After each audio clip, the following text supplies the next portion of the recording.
So what's your names and why was it important for you guys to come here today?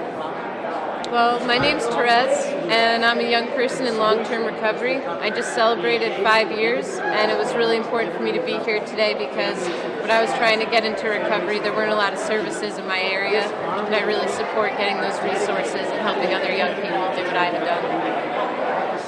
Hi, I'm Isabel Rodriguez. I'm not a person in long-term recovery, but I do support it in any way, shape, or form, and that's why I'm here. I see so many obstacles, and we're just trying to do what we have to do legally to make it right and help our people. Hi, good morning. I'm Janine Stuchin, Executive Director of the Prevention Council of Saratoga County. And I'm here with a number of folks from RAISE, Recovery Advocacy in Saratoga. And we're here because we're really at a crossroads. And we're excited to advocate for better services, better treatment, and a real understanding that recovery is possible from addiction. And that addiction needs the treatment that other chronic diseases receive and get from New York State. Just tell us your name and why it was important for you to come here today. Yeah, my name is Paul Mead, pastor of Gospel Lighthouse Church in Hudson Falls, New York. I'm a person in long-term recovery, and it was important for me to be here today to share the hope that I have in my heart through recovery. I know today that my life has been changed through the power of God in my life, and I want to share the power of God with other people so other people can come to understand that with God all things are possible and people really do recover, and that's the message. So thankful to be here today, and we believe for greater things. Amen.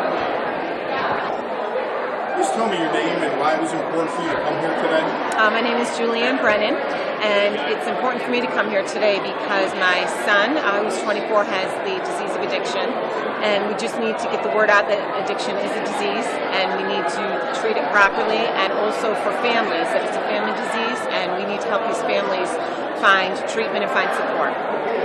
Good morning, everybody. Or I should say, good morning, all you wonderful people.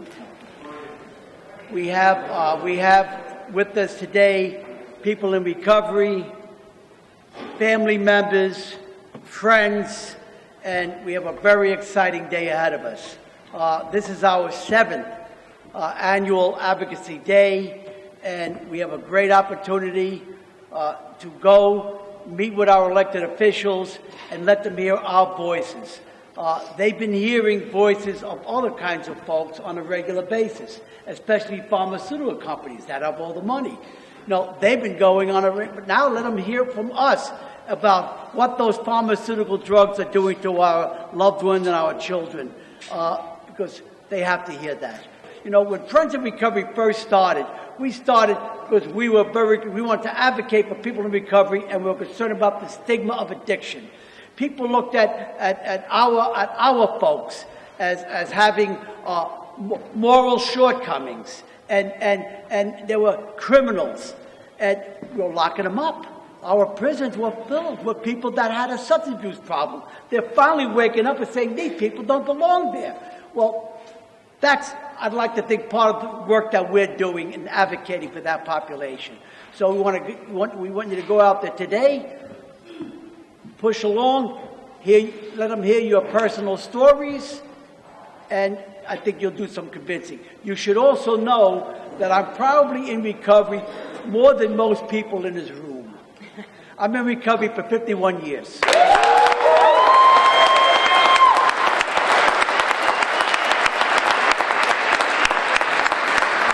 Good morning. Thank you, everybody. Thank you, Charlie. Charlie came into recovery when he was 8 years old. So I just want to say welcome on behalf of the board for New York, and thank you for participating in our 7th annual statewide Advocacy Day. We've continued to organize and mobilize individuals and families from across the state. Our collective voices have grown stronger and louder, and over the past 2 years, we've made measurable progress. This year, we focus on increasing funding for recovery supports as we work together to combat the addiction epidemic of our times. And we also call on our friends in the medical community to work with us in establishing a training protocol for responsible prescribing of narcotic drugs. Very important.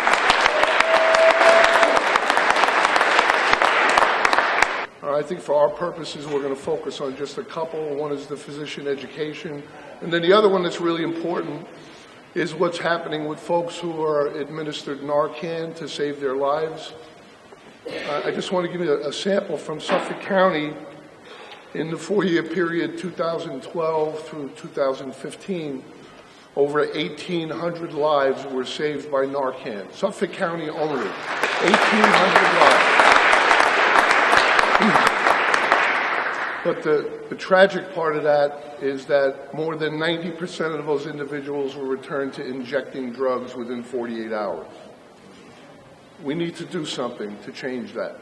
And that's one of the things that we're pushing for too this year. We want to see folks get connected somewhere so that they can get evaluated, assessed, referred to treatment if indicated, or if not, we want to see them get connected directly to a recovery coach or a family navigator, somebody who can help them find and stay in the recovery process. So that's all. Thank you for participating in our growing movement to end discrimination in addiction. Look forward to having a great day. Thank you, everybody.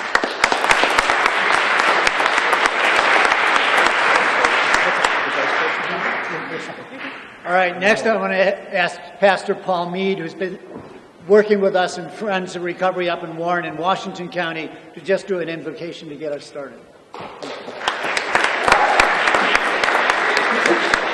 Good morning, everyone. I was just wondering this morning, how many of you woke up this morning and saw your shadow?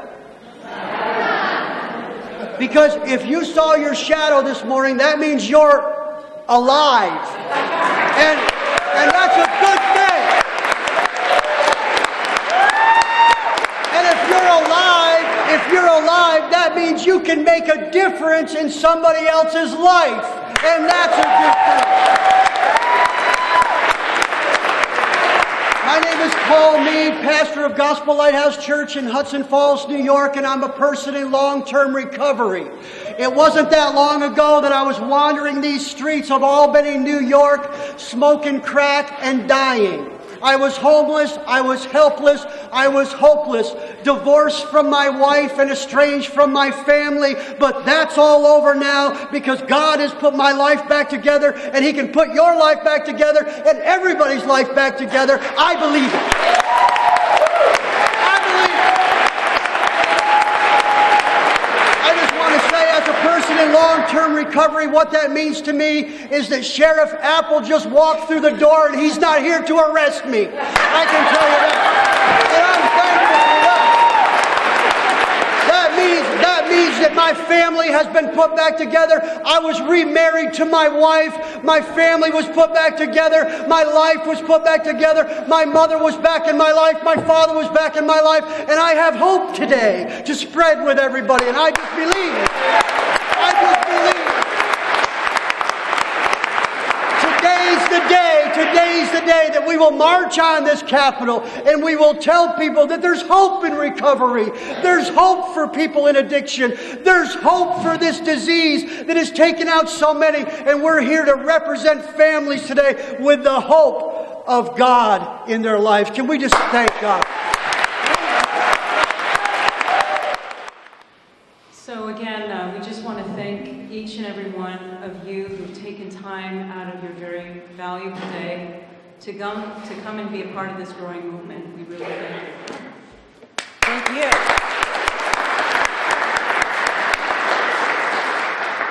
We're going to, in the interest of scheduling, we're going to change things around a little bit. And what we're going to do is just very, very quickly, I'm going to reintroduce our CEO.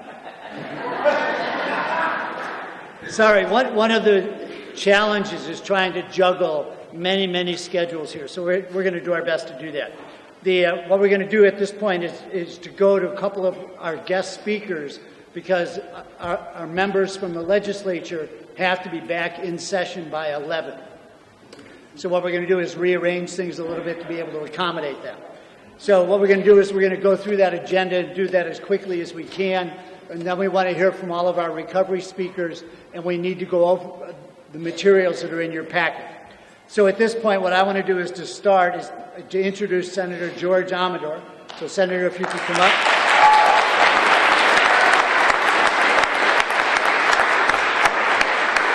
Senator Amedore chairs the Alcoholism and Drug Abuse Committee in the State Senate, and he's one of the co-chairs of the Heroin Task Force in the Senate as well. And I have to tell you, everywhere I go, I'm running into him.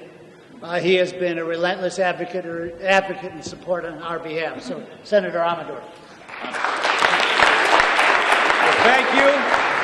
Good morning, and this is great to be with you, and I am so glad that you have this great day here. I know you had media out in the front. They want to know what's going on and how exciting this is, because this is not only awareness, and the Friends of Recovery is just not an advocacy group that wants to talk about how we can get more help and we can deal with treatment and recovery and wraparound services, but also how we can celebrate.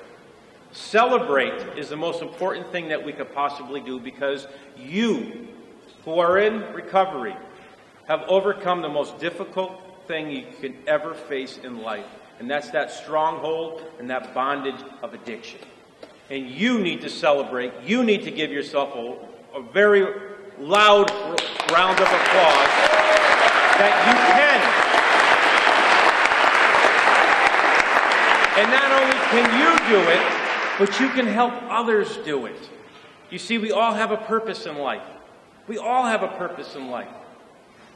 And the purpose is not to fail, but to take life experiences and to pass them along and to help someone else who may be struggling. And so the stories that are here today that I'm sure everyone will hear, those are stories of victories. Yes, they may sound like they are, stories of loss and despair and discouragement. But I got to tell you, there is victories here and there's testimonies here that only you can bring to someone else who is down in the bottom of the barrel right now, struggling, or maybe looking at their next hit or their next pill or their next bottle or whatever it may be, because of Friends of Recovery and services that we provide, because of even my friends and my listen, I get two, you see these two guys up here? Where are they? Bodyguards. These are not bodyguards. These are my partners. Senator Murphy and Senator Ort have literally brought the task force, the heroin opiate addiction task force, to levels that, we had it good in the state legislature before. These guys have brought it to be great.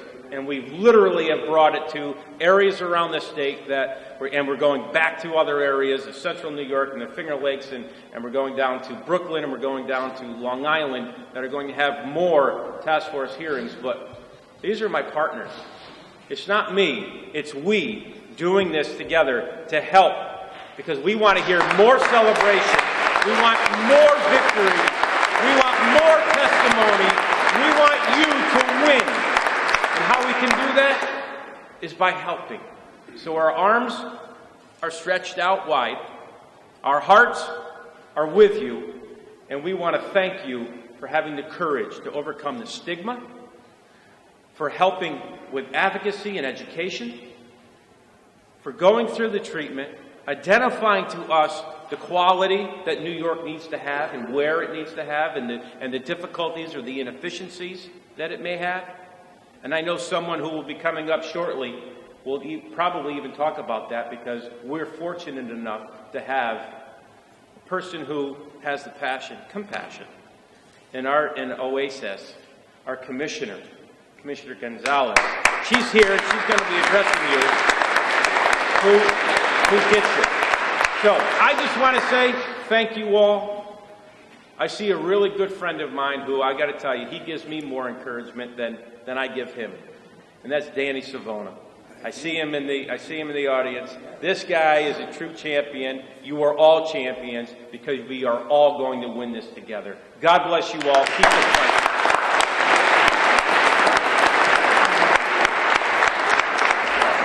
All right, thank you, Senator Amedore. Our next speaker is Senator Robert Ort. He is the chair of the Mental Health and Developmental Disabilities Committee, as well as one of the co-chairs of the Heroin Task Force, out from Western New York. Senator Ort.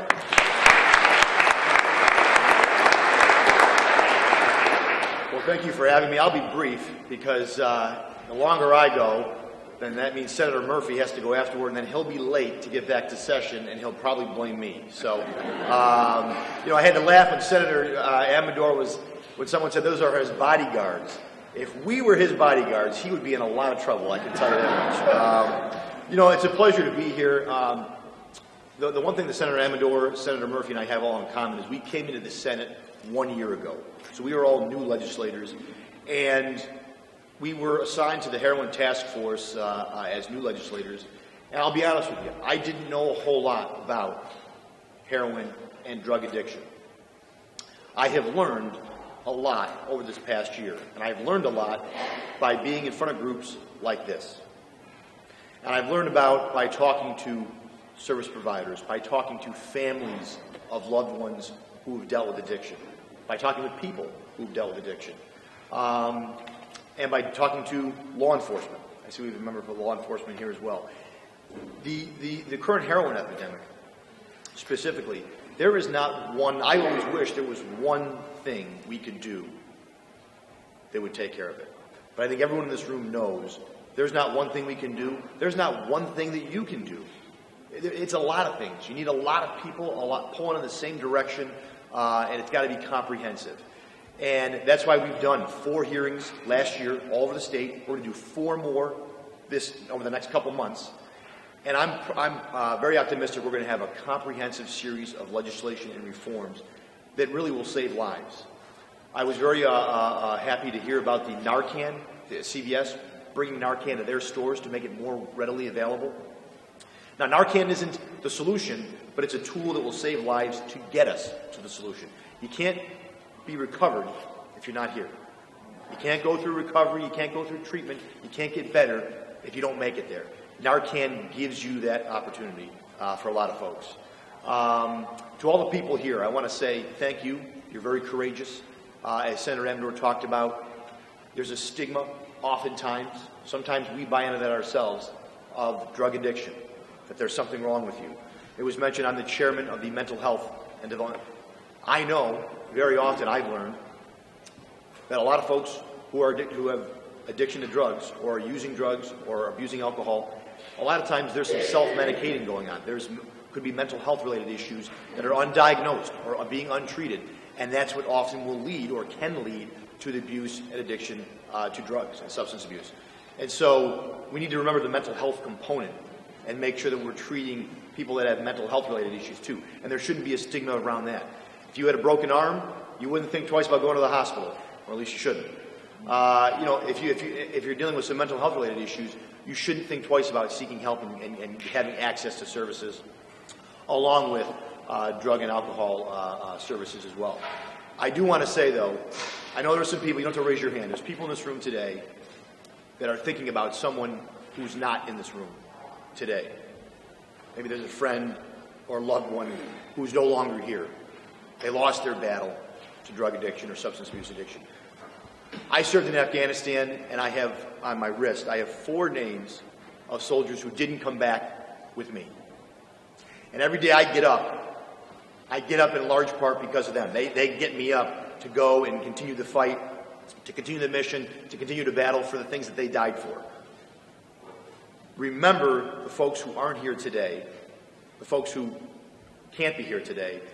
You are here today. As Senator Amedore said, everyone has a purpose in life. Your purpose is to be here. Your purpose is to speak truth to power, to speak about that recovery can happen. It's real. It's a lifetime thing. It doesn't just end. You're recovering forever. And that's okay.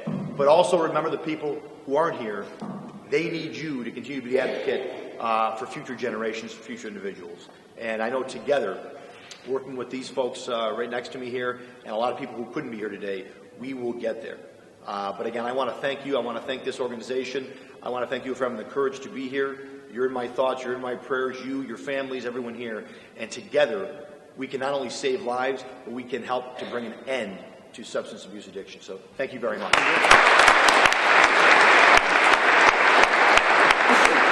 Very good. Thank you, Senator O'Rourke. Our next speaker is Senator Terrence Murphy. He is one of the co-chairs of the Heroin Task Force, and I want to thank Senator Murphy for joining us.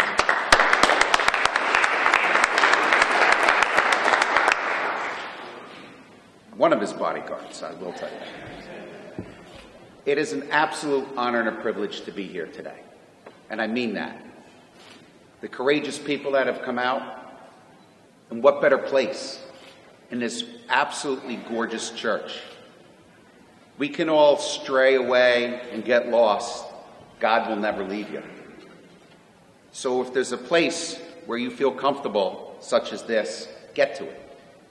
I had the privilege of this summer of going down to New Orleans and representing New York State, serving with these two great guys over here, and I mean that. They are great guys and leading the champion of this epidemic that is not only ripping through New York State, Ohio, Tennessee, Utah, which I would have never thought. And we're doing some really good stuff here in New York State, such as the iStop program.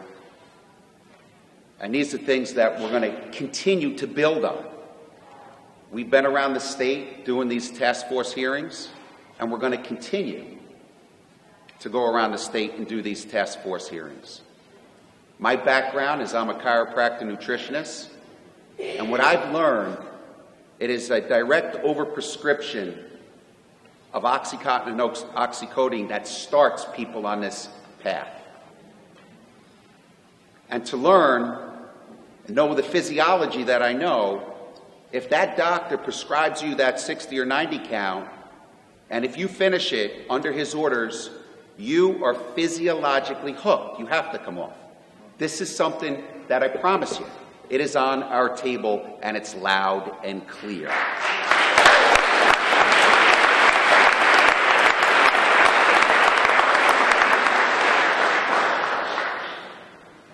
To be able to go around the state and represent you guys is just an absolute incredible privilege. To be able to come up here and stand and let you know what we've been doing, hopefully will give you some knowledge and let you know there is people out there fighting for you. There is a place where we are trying to get you to become back to us. And what do I want to say in words is come home. Come home. There's a place. There's a place for everybody. I promise you that. And to be able to team up with two great guys right here, Senator Amedore, who's right up in this district right here. You guys have come out and continue to support him because he's been a champion up here. Senator O'Rourke, who's out towards Niagara, the area out there. We've been out there. You're not alone. The stigma of this has got to go away. It's got to go away.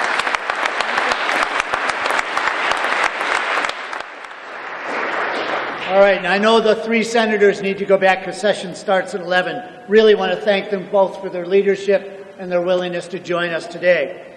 The next speaker is Assemblywoman Linda Rosenthal, and she chairs the Assembly Alcoholism and Drug Abuse Committee, and her district is in New York City. Assemblywoman first.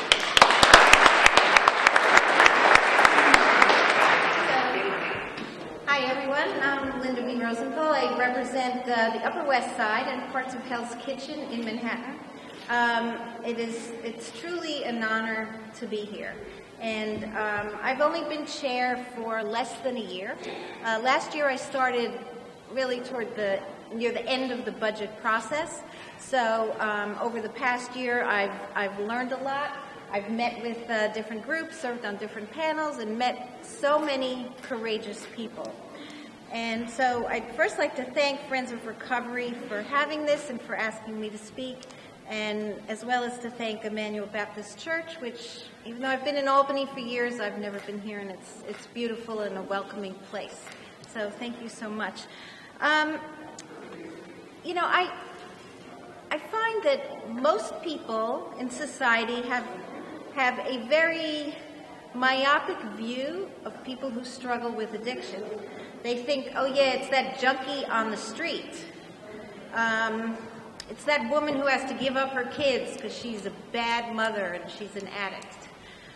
It's the kid who's no good, never was good, and he's shooting up in school. And those are the caricatures of people. But as I have become chair and have met with so many of you and so many people around, I view people in the grips of addiction in a much different way. And it's something that I feel is part of my mission as chair, to change the perception of people who are struggling with addiction. I met with a woman yesterday. She made me hear she was hooked on pills for 40 years. And she has been free for 3 years. I'm like, what kind of person has that kind of grit and determination and ability to overcome such a soul-possessing addiction? And all of you who are struggling, you know, I really admire your tenacity, and I feel like I'm here to fight for you. So I want to fight the perception, but I also want to fight that you don't have enough services out there. And I've said this often, and I keep saying it, you can get brought back to life from Narcan. And then what happens? What happens after you're here, you have a moment of clarity, you're still addicted, you just got a wonderful back to life. Okay, then what? Most people go back on because they're not freed of their addiction. So I think there must be treatment on demand across this state. And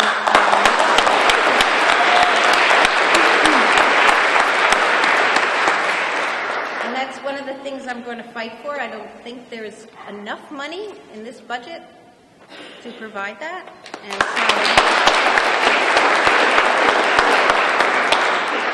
so that's something else I'm going to be speaking up about, and I need your voice, and obviously you know why you're here, to do the same. Because it's fine to talk about the opiate addiction. It's fine to say, you know, we have to help people. But if you're not putting your money where your mouth is, then it's all for no good. So I really...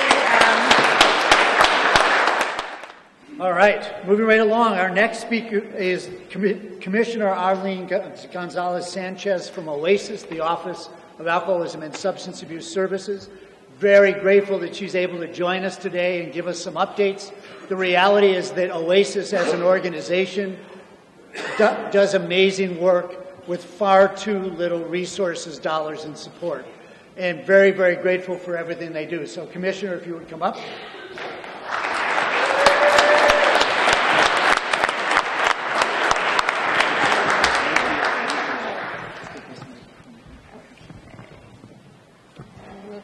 Short, but that's this evening, that's okay. So, what time is it? Is it morning still or afternoon? It's morning. Well, good morning. It's really great for me to be here again one more year. I know last year I had a conflict and I wasn't able to come, but every time I have an opportunity, I really like to be here in person. This is a great day, and it's really, really important for me. And it gives me an opportunity to really talk with you more on a personal basis.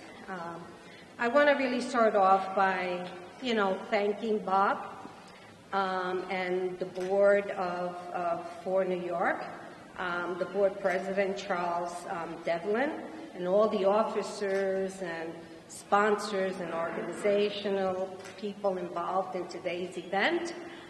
Thank you so much for making this a reality year after year. It was also great to see, members of the legislature here whom you heard from. It's very important. That really shows their support and their commitment to our field.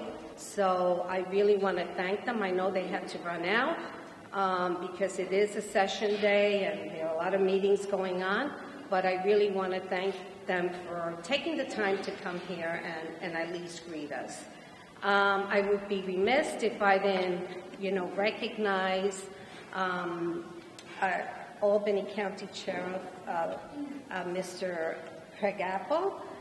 He's a great partner with Oasis and a lot of us here, and he is here today, which really symbolizes his commitment to continue to work with us. So thank you so much for being here.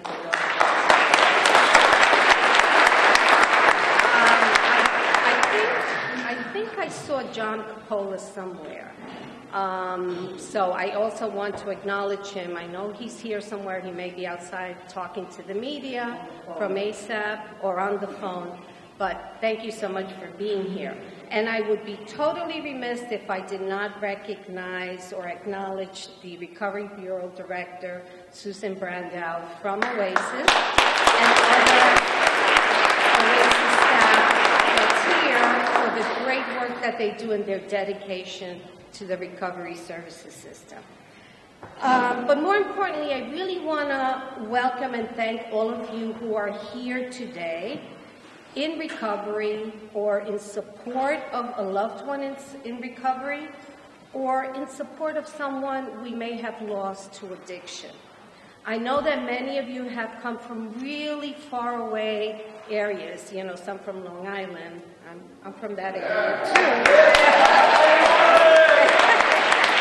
It's not easy to get here, but your being here in Albany to talk to your legislators makes it real for them. So as you meet with legislators, it is important to share the message that recovery is possible, that individuals in recovery can live and do live productive and meaningful lives. And you are the faces and voices of recovery. You are the proof that it is possible. And you are the hope and reason that people like myself and some of the legislators fight the fight every single day. So as you meet with your legislators and you do your visits, please remind everyone that because substance use disorder is a chronic disease, treatment alone is not enough. We must invest in recovery. We must help individuals. Recovery is forever, and successful recoveries require health care, a home, a purpose, and a community of family, and that's what we want. To those of you today who are parents, siblings, and loved ones of someone who is battling an addiction or who lost the fight, please know that I am both humbled and motivated by your presence. I speak to you as commissioner, but more importantly, as a mother, and we are in this together. I know that your advocacy agenda supports additional funding for recovery, support services, and I am happy to report that while you are pushing for more recovery services, we at Oasis are already working things out. So Oasis, under the leadership of Governor Cuomo and support of the legislature, is committed to serving all New Yorkers struggling with addiction and supporting recovery. In a critical part of that commitment is going to be recovery services. In fact, just last week, the governor awarded $1.6 million in funding to support the creation of 7 new recovery clubhouses for teens and young adults who wish to maintain a healthy substance-free lifestyle.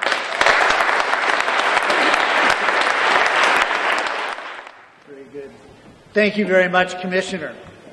The next speaker is Sheriff Craig Apple, the Albany County Sheriff. Craig, if you would come up.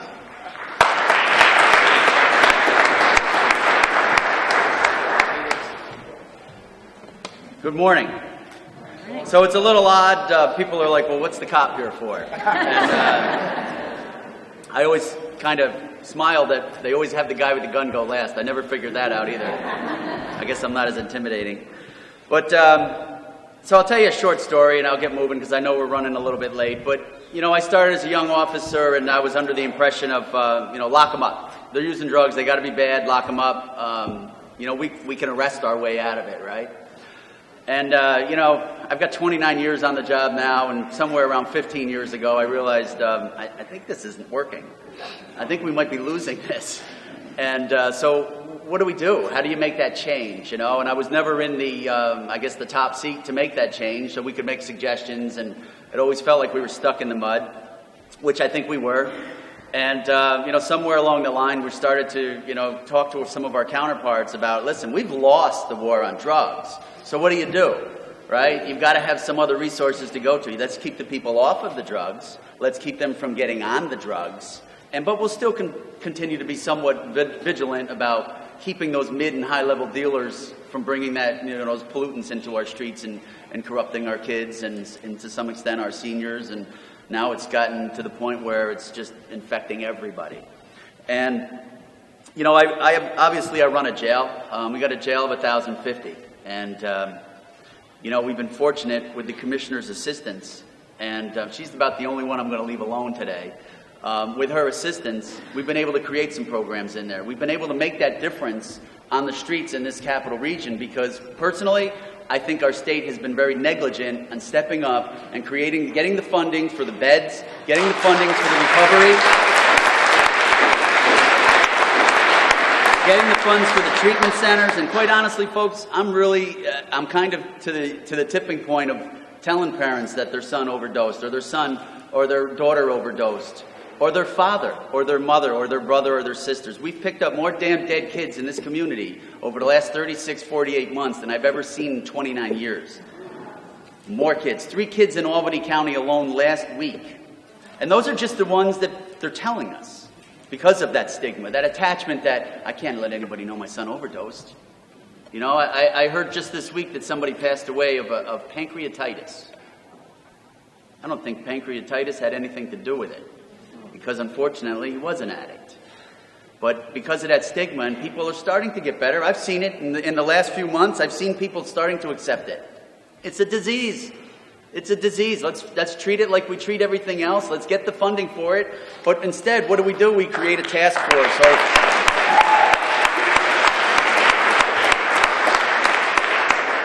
I'm really done going to the heroin forums. We've been to the forums for the last 36 months. We've had the task forces. I've been up to the Senate. I've been up to the Assembly to testify, to tell them how bad it is. But I think some people up there are living in that crystal palace. They're in that bubble that until it touches them personally, they're not going to make that step to give us the funding that we need.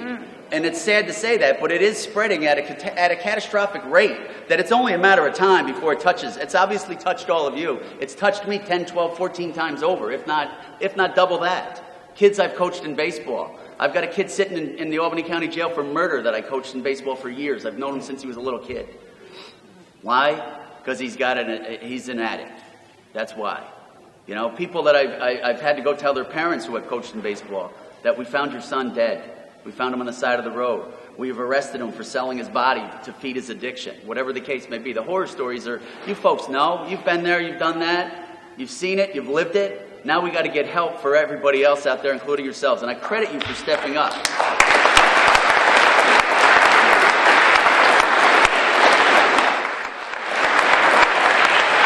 We were able in Albany County because I don't have patience. And we couldn't wait for the funding. So I met with the commissioner of Oasis. And we were able to come up with a program in our jail called the SHARP program, the Sheriff's Heroin Addiction Recovery Program. And we were able to put together a pharmaceutical company to come in with Vivitrol. We were able to put together a treatment center to come in, Addictions Care Center of Albany to come in. We were able to get the supervision, the peer-to-peer counseling in a wing in that jail where we put people with addiction issues. And I can tell you something, in 90 short days, we've been already to make a difference. We got people out on the streets right now, because when you graduate from our program, we take you to that treatment center. We don't give you the token going, hey, I hope you make it. We take you. And we follow you through, because we want you to live a clean and healthy life. We don't want you back. And so far, we've got people out there with jobs going, you know what? That's the boost I needed. That's sometimes all people need is the kick in the rump and to get them on that clean and healthy life. And that's what we're going to do, and we're going to spread this program throughout the state, and we will make that difference. Thank you.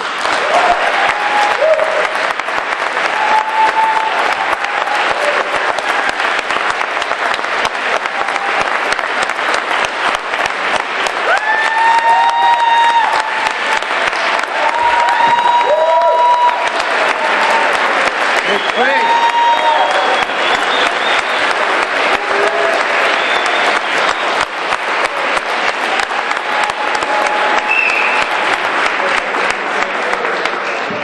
All right. I was going to ask Sheriff Apple when the last time was he got a standing ovation talking about addiction. Thank you very much.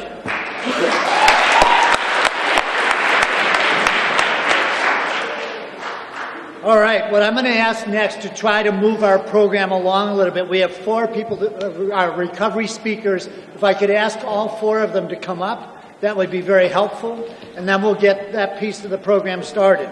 So the first speaker is Shaku Mathai. Shaku has been involved in Friends of Recovery for a number of years. We're thrilled to have him joining us today from Rochester. Right. Shaku, show me your poster. Go ahead.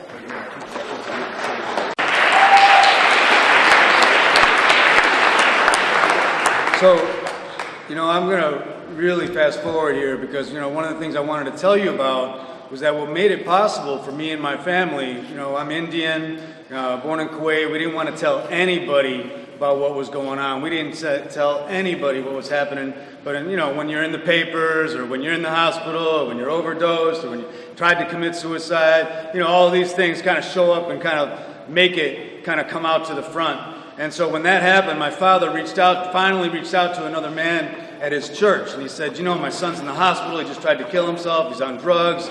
He's on the streets, not sure what to do. And my father said, this man said 2 things to my father that saved our family's life. He said, me too. His son was also struggling. His son was, along with a bunch of other kids, the families were coming together. And this is in November, December 1985. They started a little clubhouse by renovating an old horse barn, putting a pool table, a few ping pong tables, a few couches, a soda machine. That was our funding source. All right, and then we called it Students of Brighton Encourage Recovery. This was our recovery center right across from the high school in order to help us stay in recovery. Now, here we are with the state putting $1.6 million into supporting young people in order to support recovery. We really have to tell people thank you for that. That's just one example, and it's not a done deal. So that's why it's important for you to get out there and tell your legislator when you're meeting, what you appreciate and what we still need. There's a lot of that. And so as a person in recovery, as a family in recovery, my family, my parents, we're all so grateful. Nothing that I'm able to do today is possible without that recovery experience, without each of you who have supported me, both here in Albany, in Rochester, all over the state, all over the country. So thank you very much for coming out. It's just an honor. I'm a founding board member to see all of this happen so many years later and just get a chance to take a turn at the mic. I hope you're next. All right? Come on. Thanks.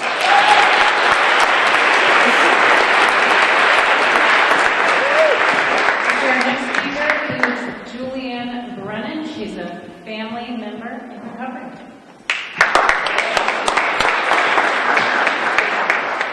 I forgot my sign when it came up, so Bob just grabbed it for me. And I hope you guys will bear with me because I'm not too good off the cuff, so I'm just going to read a little something here. First, I want to start off by thanking Friends of Recovery New York and everybody who made Advocacy Day a reality. It is so crucial that we move forward toward recognizing addiction as the epidemic that it is. We must learn more about and improve all aspects of addiction recovery treatment and co-occurring mental illness disorders. That's so important. I was so happy to hear the senator say that, while educating people about all of the many components of the disease of addiction. Furthermore, we must recognize that addiction is a family disease, and we need to let those know who are directly affected by someone else's addiction that there is help and that they are not alone. Some people still don't believe that addiction is a progressive chronic brain disease. Scientific testing and brain imaging have proven that addiction damages and alters brain areas that are crucial to decision-making, learning, memory, and behavior control, which helps to explain the compulsive behaviors and destructive consequences of addiction. Simply put, with addiction, the brain gets hijacked. Evidence-based studies have also shown that therapy, medication, when applicable, and support from family members, friends, and the community are also vital to the recovery process. That's right, the recovery process. While the disease of addiction is incurable, recovery is possible. It's real. But if we don't change the direction in which this country is headed toward regarding the road to recovery, people are going to keep dying. Public misunderstanding of addiction is profound. It is not yet recognized for the disease that it is. Like cancer or diabetes, this disease does not discriminate. It knows no bounds, no color, no monetary status, no intelligence level. No religion or geographical location is exempt. The stigma attached to substance abuse is so devastating that some people with substance use disorders are afraid to try to get treatment, and for those who do, it is just as overwhelming and devastating as the disease itself. When someone has a life-threatening disease, wouldn't it make sense to give the quickest, most intensive treatment immediately? Then, as the patient slowly recovers, their checkups and treatments gradually change in level as they get better. Doesn't that make sense? With addiction, the treatment path is literally backwards. The current concept is to start with the smallest level of treatment for an addicted person, waiting for that patient to fail recovery, at which point they might get lucky, might be elevated to the next level of treatment, if their insurance will cover it, if there's an open spot, and if they're not already dead. This is insane, and it's unacceptable. We wouldn't dream of asking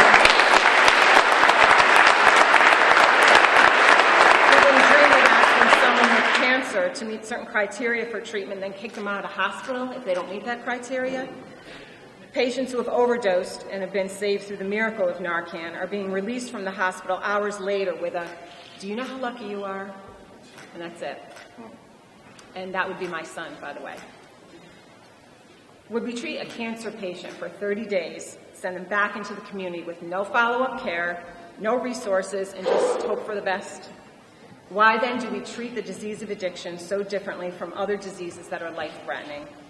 My 24-year-old son is one of the millions of people in this country with the disease of addiction. Is his life less valuable than another because of that? And why on earth would we want to be part of the problem when we can be part of the solution? Stand up, speak up, rise up, do whatever you can to make a difference.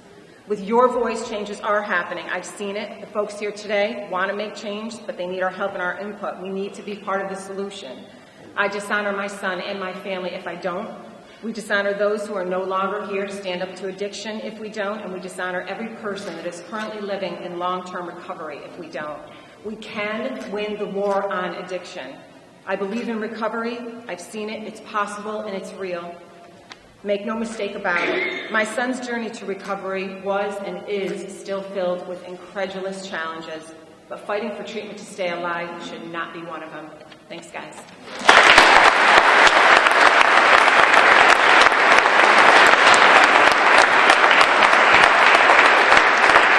Thank you to Julian and to RAISE, which is Recovery, Advocacy in Saratoga, for all the amazing work you do. I'm next going to introduce Claudia Frizzell. She's with Chris and Myra.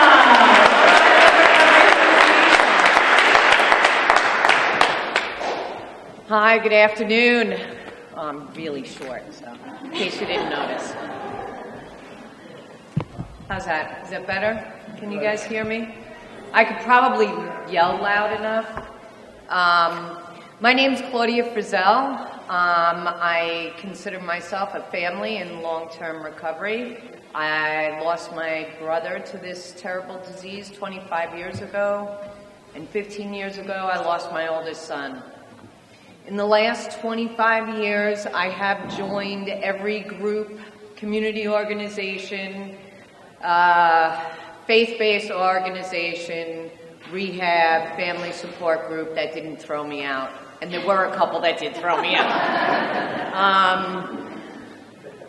It's so important today, and I'm going to be quick. We all have a lot to do, and I'm very excited about being here, and I am honored and humbled to be among so many hardworking, dedicated, truly inspiring, loving people. Thank you for allowing me to be here and giving me the opportunity.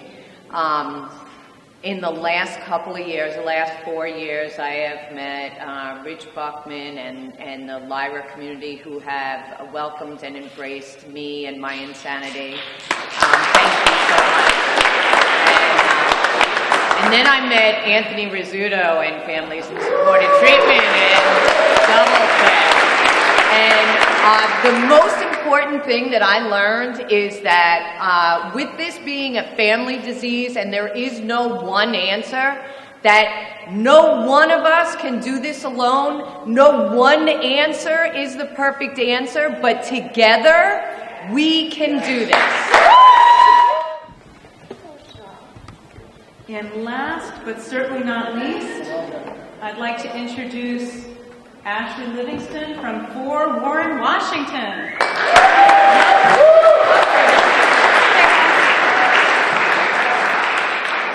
Did you get it? Okay. Hi guys, I'm Ashley and I'm a young person in sustained recovery, and to me that means that I have almost 3 years, from any mood or mind altering substances in my system.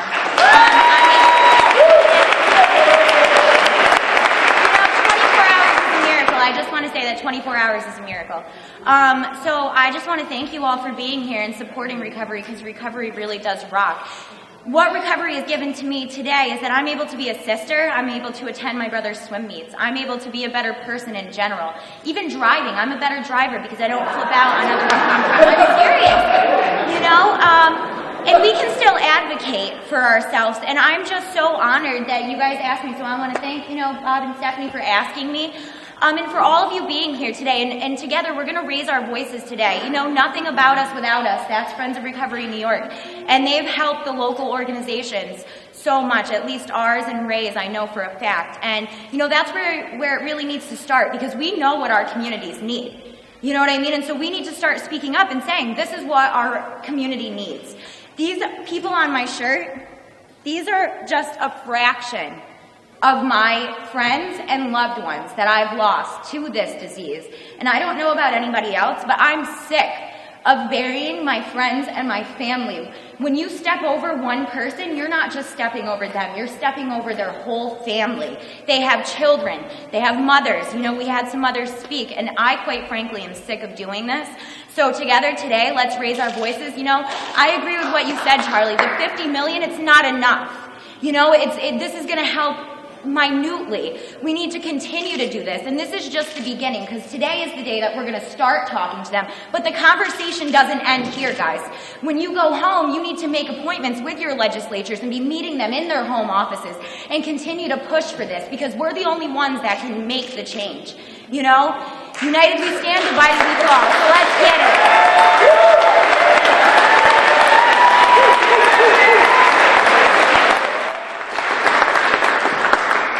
All right, and then I'd like to welcome Amaris to come up. Amaris is Laura's daughter.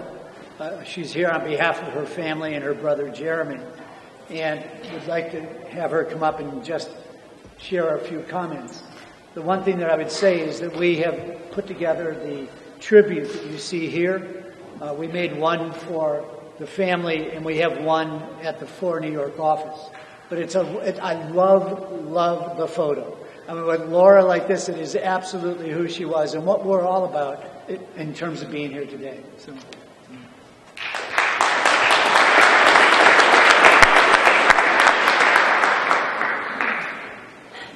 This is 3 months to the day that my brother, husband, and I were with my mom as she drew her last breath. And here we are 3 months later.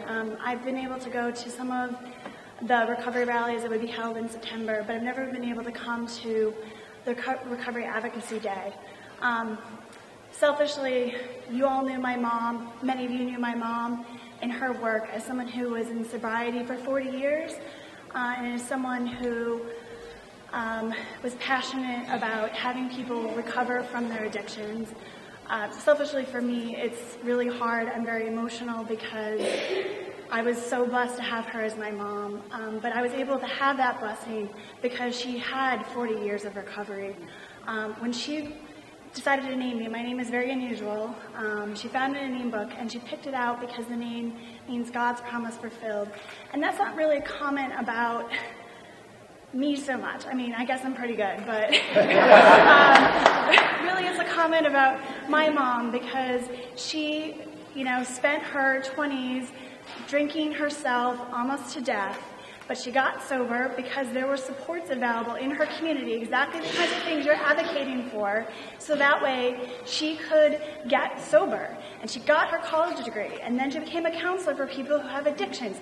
And then she became an executive director in Livingston County, and then in Cattaraugus County, and she was running programs. And then she became involved in For New York, and she was one of the founders of For New York. And, in her recent years, she had been a treatment professional for a long time, and she always was available to provide resources. But For New York was her baby. She was so passionate about For New York. It was the thing that, when we would talk about it, was something that had so much of her energy and love.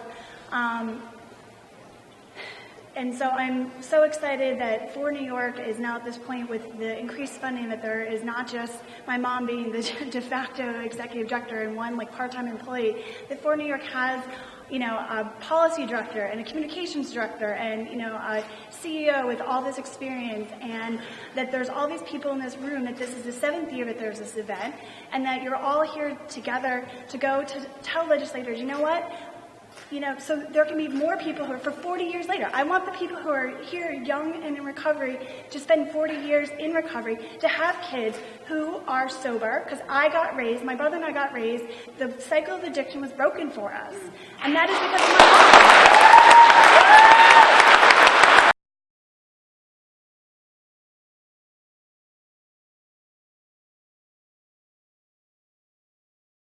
my What's your name and what made you come out today?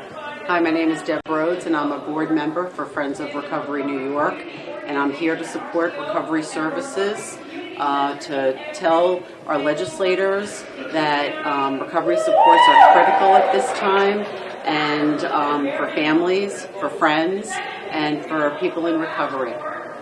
Can you just tell me your name and why it was important for you to come out today? Sure. My name is John Coppola. I'm Executive Director for the New York Association of Alcoholism and Substance Abuse Providers. It was actually important to be here for a couple of reasons today. First, and most importantly, is to really support Friends of Recovery New York and the growth of their organization, and to add some support for their voice as they go down and lobby the Capitol for important issues supporting recovery, prevention, and treatment. The other one is really to honor Laura Elliott Engel, who was the original founder of For New York, a good friend of mine who passed away in the last year, and just to really recognize her and to thank the group for really putting her good work into action. What do we want? When do we want it? What do we want? When do we want it? What do we want? When do we want it? What do we want? When do we want it? What do we want? Recovery! When do we want it? Now! Recovery! Now! Recovery! Now! Recovery! Now! Oh, I did? Did you get them? Now!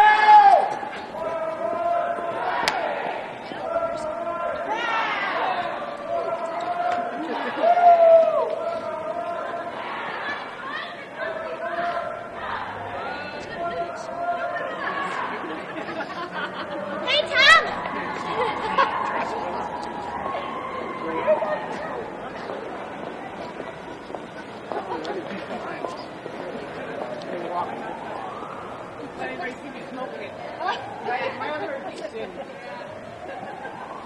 Right for the camera. Looks a little silly.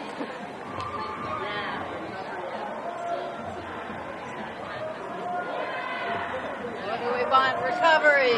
When do we want it? Can you just tell me your name and why it was important for you to come out today? I'm Brian Farr. I'm a person in long-term recovery, so for me that means I haven't picked up a drug or a drink in over 19 years. I'm also a part of Recovery Advocacy in Saratoga. We're a group that started just over a year ago. If you want to know what we're about, check out the movie The Anonymous People.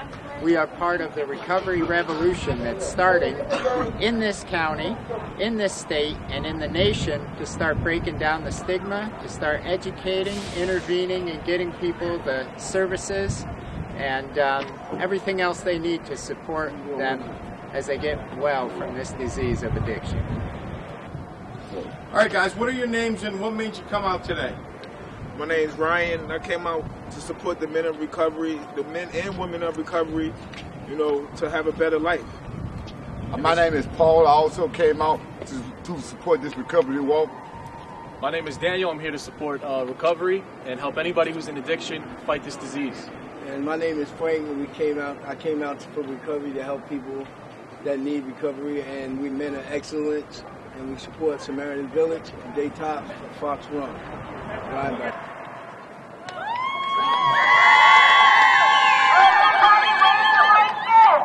What do we want? Recovery! When do we want it? Now! On behalf